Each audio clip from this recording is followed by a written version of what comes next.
Olá, meus amigos, meus irmãos em Cristo.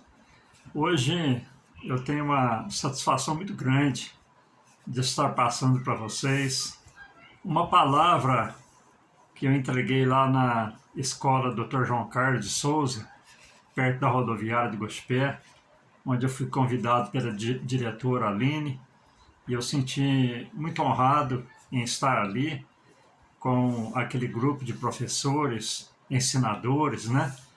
E eu deixei ali uma palavra para eles que fala um pouco da vida cristã, que fala um pouco da comunhão entre irmãos, do respeito entre religiões.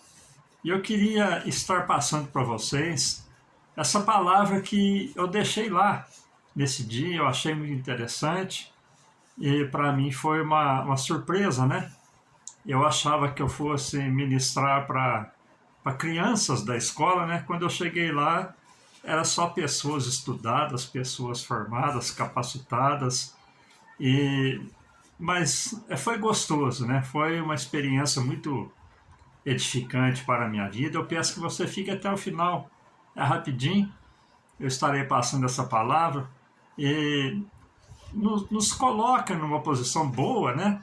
Diante de várias religiões, de vários credos, né? E nos ensina muitas coisas também, né? E eu comecei ali dizendo como que foi o meu primeiro contato, né, com a palavra de Deus.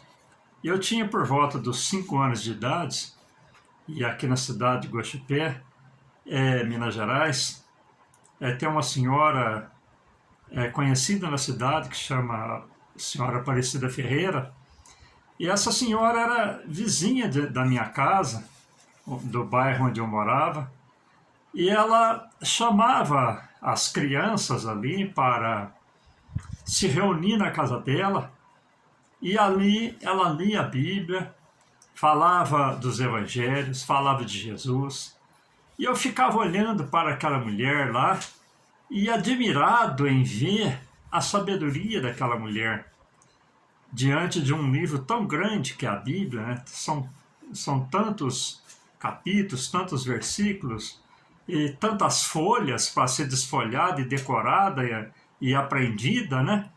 E aquela mulher, ela tinha o prazer muito grande de nos ensinar. E aquele lá foi o primeiro contato que eu tive com o Evangelho, com a palavra de Deus. E é interessante que, se a gente olhar para Provérbios, capítulo 9, do versículo de número 10, vem dizer para nós a seguinte palavra: o temor do Senhor é o princípio da sabedoria, e a ciência do santo, a prudência.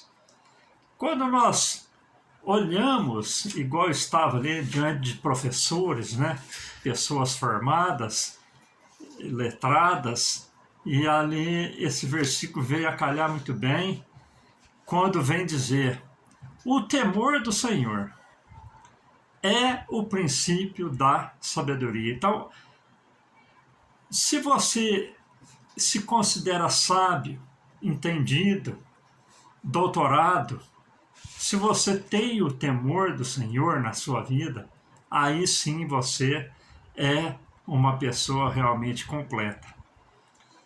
Porque o temor do Senhor, quando nós reverenciamos o Senhor, quando nós respeitamos o Senhor, quando nós dedicamos ao Senhor, isso vem ser o princípio da sabedoria. E a parte B do versículo vem dizer: e a ciência do santo, quer dizer, o entendimento do santo, aquilo que o santo aprendeu pela palavra. Então, a ciência, o conhecimento do santo, nos causa o quê? A parte C do versículo, a prudência. Através disso, nós somos prudentes. E como que nós vamos aceitar a palavra de Deus, sendo que foi o homem que escreveu a palavra de Deus?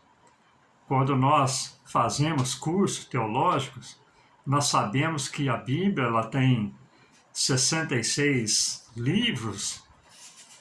E na Bíblia Católica ela tem 72, tem 6 livros a mais do que a Bíblia cristã. E não é por isso que nós vamos menosprezar esses 6 livros, porque eles são considerados apócrifos, sem inspiração. Por isso que os evangélicos não adotam esse livro. Mas são livros bons também, que dá até ensinamentos para a gente.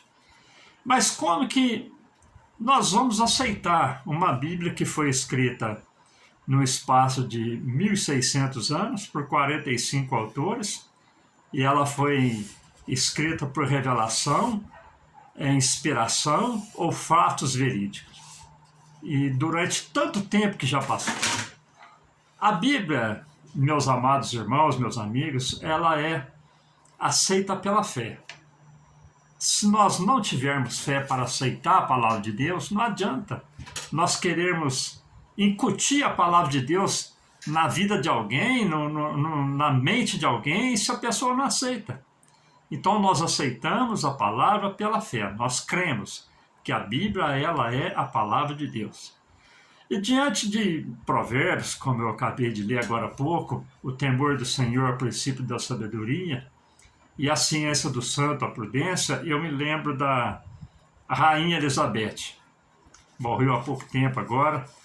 E a Rainha Elizabeth, ela tinha um conselheiro muito especial, e esse conselheiro foi conselheiro de vários presidentes, de reis, que foi o príncipe dos pregadores, que morreu há pouco tempo também, morreu agora há pouco tempo, o Billy Graham, considerado príncipe dos pregadores, e ele era muito amigo da Rainha Elizabeth, sempre ele estava ali visitando a Rainha Elizabeth, e ele também era um dos conselheiros da Rainha Elizabeth, e certa vez, quando ele foi visitar a Rainha Elizabeth, ela estava com a sua coroa, e quando Billy Graham chegou diante da rainha, ela tirou a sua coroa e colocou aos pés de Billy Graham. E ali questionaram com a rainha por que ela fez tal ato, né? Algo impossível para uma rainha fazer, para uma rainha realizar. Uma rainha, sendo uma pessoa rainha, depositar a coroa diante de uma pessoa comum, como era Billy Graham.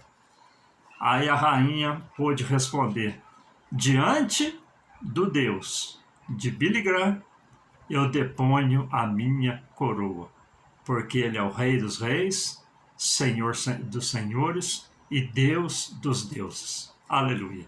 Então, nós vemos que Provérbios 9:10 estava na vida da rainha, né? Quando fala o temor do Senhor é o princípio da sabedoria, e a ciência do santo, a prudência. E nós podemos ver que a rainha, pelo seu temor, pela sua prudência, ela teve um reinado longo e um reinado estável. Morreu honrada, levou a sua missão até o fim. E nós vemos também, meus amados irmãos, que Hebreus, capítulo 11, versículo de número 1, bastante conhecido, vem dizer: olha, a fé é o firme fundamento das coisas que se espera e a prova das coisas que se não vê. Quando o escritor aos Hebreus, ele vem dizer no versículo de número 1 do capítulo 11, o versículo 11, o capítulo de número 11 é considerado pelos cristãos a galeria dos heróis da fé. Lá está a maior parte dos feitos de vários homens de Deus que prosperaram na sua vida pela fé. E no versículo 1 vem dizer: ora, a fé é o firme fundamento das coisas que se espera e a prova das coisas que se não vê.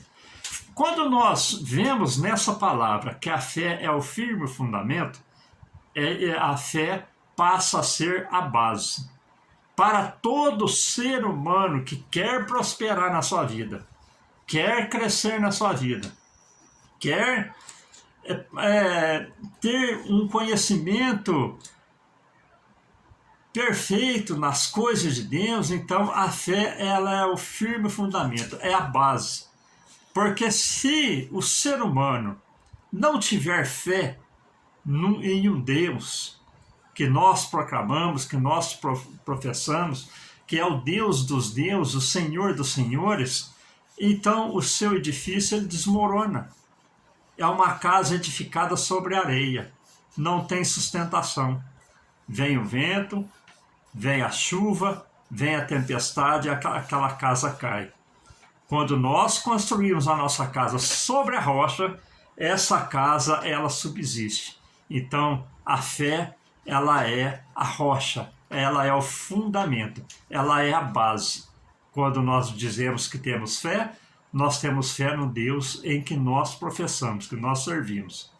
E ali nós vemos também que pela fé nós passamos a ter conhecimento na palavra de Deus, nós passamos a ter experiência com Deus e nós passamos a alcançar a misericórdia do Senhor. E ali, às vezes, alguém até pergunta, né? Olha, você se converteu? Amém, converti. E antes de você se converter, você não tinha Deus? Tinha. Tinha Deus, mas ele não estava entronizado no meu coração. Quando eu tive a primeira experiência com Deus, a experiência real do encontro muito especial com Deus, ali eu entreguei a minha vida para Ele. Então, a fé, associado à obediência, associado também a nós entregarmos a nossa vida para Ele, causa na nossa vida o quê? Algo sobrenatural que o homem natural não tem. Alcançamos o quê? A misericórdia. Se nós olharmos para São João 3,16, que é o texto áureo da palavra de Deus, que é o ápice, que é o texto principal da palavra de Deus, a gente vai encontrar a seguinte palavra: porque Deus amou o mundo de tal maneira que deu o seu Filho unigênito, para que todo aquele que nele crê não pereça, mas tenha a vida eterna. E quando a gente começa a meditar nesse versículo de uma maneira pausada, nós entendemos a seguinte mensagem: porque Deus amou o mundo de tal maneira. Que maneira é essa? Não tem explicação, meus queridos irmãos. Não tem. Por quê? É uma maneira que não tem explicação. Não tem como nós explicarmos Deus sendo Deus, o seu Filho, seu único Filho, ser doado para morrer por mim e por você. Isso não tem explicação. É como João ele vem escrever: porque Deus amou o mundo de tal maneira. Quer dizer, ele não teve como explicar. E ele diz que deu seu Filho unigênito, era o único que ele tinha, para que todo aquele que nele crê não pereça, mas tenha a vida eterna. Então, Deus ele fez um favor tão grande para a humanidade que deu seu único Filho, era o único que ele tinha, para que todos aqueles que crescem nele fossem salvos e alcançassem a vida eterna. Então é uma maneira inexplicável, mas Deus fez isso aí por nós. Isso aí chama-se misericórdia. Quando nós alcançamos o favor de Deus, quando nós alcançamos a misericórdia. Cristo, quando ele morreu por nós, ele cumpriu a lei, cumpriu as profecias, cumpriu todas as escrituras e estabeleceu a graça. O que é graça? A graça é o dom de Deus dispensado para o homem que não merecia, chamando-se misericórdia. Então isso é misericórdia. Pela palavra de Deus nós alcançamos a misericórdia. E é muito confortável, meus queridos irmãos, meus amigos, a gente dizer: porque Deus amou o mundo de tal maneira que deu o seu Filho unigênito, para que todo aquele que nele crê não pereça, mas tenha vida eterna. É gostoso, é só bênção, é só maravilha. Mas quando a gente olha, essa palavra está em São João 3,16. E quando nós olhamos para a carta que João também escreveu, 1 João capítulo 3, versículo 16, nós agora vem uma outra palavra com outro sentido, que diz: conhecemos o amor nisto. Que amor é esse? O amor de Deus, que Ele deu a sua vida por nós, quer dizer, Jesus morreu por nós, e nós devemos dar a vida pelos irmãos. Agora eu começo a questionar com os amigos ouvintes, os irmãos, quando nós lemos São João 3,16, Deus amou o mundo de tal maneira que deu seu Filho unigênito para que todo aquele que nele crê não pereça, mas tenha vida eterna. Agora em São João, em 1 João, a primeira carta de João 3,16, vem dizer: olha, conhecemos o amor nisso. Ele deu a vida por nós, nós devemos dar a vida pelos irmãos. E ali na escola, eu estava com pessoas de várias religiões, né? Tinha espírita, tinha católico, tinha pessoas de outras religiões ainda. E ali eu fiz um questionamento ali com as pessoas que estavam ali e perguntei o seguinte: olha, o amor que nós temos para dar para o próximo, ele depende de religião? Não, não depende de religião. O favor que nós devemos fazer para com o próximo, o amor que nós devemos ter para com o próximo, isso aí é uma obrigação de cada ser humano, né? Basta cada um se colocar na sua posição, estar, como eu disse, no seu quadradinho, cada um no seu quadradinho. Olha, eu estou com um espírita fazendo a obra de Deus, eu estou com um católico ajudando o meu próximo. Então, a minha posição como cristão, ela se limita até onde começa a posição do outro que é católico, é espírita, seja lá qual for a religião que ele professa. Se nós respeitarmos um ao outro, então ali o que acontece? Nós podemos viver em comunhão. E isso é em todas as áreas da nossa vida, em todas as áreas, em todas as circunstâncias da nossa vida, quer na política, quer no futebol, quer na religião, quer entre a sociedade. Se cada um souber respeitar o limite do outro, ali nós vamos viver em harmonia e vamos poder somar para o bem em prol de outras pessoas que estão à nossa volta precisando de nós para alguma coisa também. Nós vemos hoje em dia, meus queridos irmãos, guerras se levantando, guerras mesmo, entre países, entre pessoas, entre famílias, entre várias circunstâncias. E se a gente olhar para a palavra de Deus, que a palavra de Deus ela tem resposta para tudo na nossa vida, nós olhando lá para Tiago, capítulo 4, versículo 1, a gente vê aquele questionamento, né? Por que guerras? Por que contendas? Porque o homem não se posiciona no seu limite, ele ultrapassa o seu limite. Quando o homem ultrapassa o seu limite e entra na área do outro, ali o que acontece? Há contendas, há guerras, há dissensões, há divisões, há discussões, há homicídios, há intrigas. Então isso tudo vem causar prejuízo na sociedade. E Tiago capítulo 4, versículo 1 vem dizer para nós o seguinte: de onde vêm as guerras e as pelejas entre vós? Porventura, não vem disto a saber, dos vossos deleites e dos vossos membros que guerreiam? Então Tiago ali ele começa a dizer: olha, Com certeza Tiago estava passando por momentos de guerra, por momentos de confusões, e ali ele pôde questionar, mas de onde vem as guerras? Aí o Espírito Santo de Deus fala no seu coração de uma maneira muito linda e diz: olha, as guerras, porventura, elas vêm a saber disto, dos seus deleites, quer dizer, dos seus prazeres, né?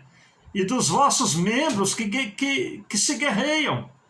Quando falo dos vossos membros que guerreiam, quem são esses membros? São cada um que está do nosso lado.